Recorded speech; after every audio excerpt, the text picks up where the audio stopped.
Pemirsa, 11 dari 17 kasus penderita ginjal akut pada anak yang dirujuk ke Rumah Sakit Umum Pusat Profesor Ngurah meninggal dunia. Kasus yang belum diketahui penyebab ini melonjak sejak Agustus 2022 lalu.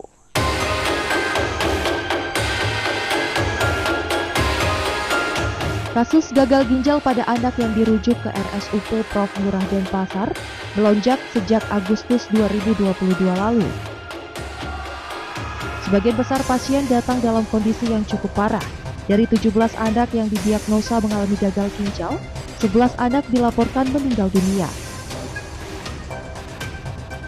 Sementara 5 orang telah dipulangkan dan menjalani rawat jalan dan harus menjalani cuci darah serta 1 anak masih dirawat intensif di rumah sakit. Ini memang kasusnya cukup banyak ya, termasuk di Indonesia, dan sebenarnya angka mortalitas, angka kematiannya juga cukup tinggi. Makanya kita perlu waspada. Waspada itu apa? Mendeteksi sedini mungkin seperti yang saya sebutkan tadi. Ya, kalau ada gejala-gejala infeksi saluran napas, kemudian ada saluran cerna dan tidak kencing, ini harus segera karena ini akan berdampak berat. IDAI mencatat terdapat 14 provinsi yang sudah melaporkan kasus gagal ginjal akut misterius.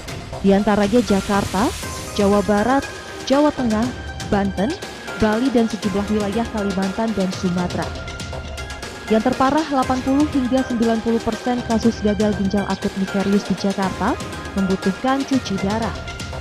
Hingga 10 Oktober, IDAI mencatat terdapat 131 anak yang mengalami gagal ginjal akut misterius dengan mayoritas penderita adalah anak usia di bawah 5 tahun.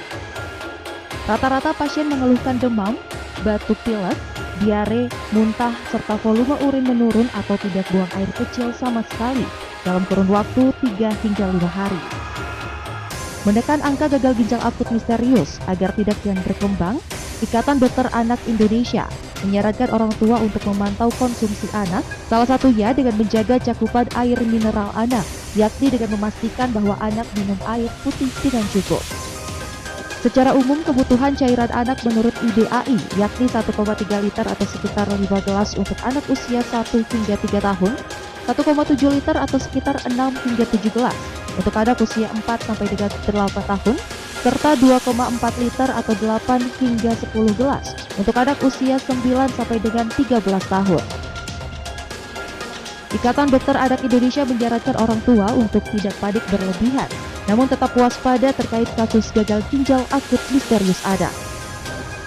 Dari Denpasar, Indira Ari Agius melaporkan.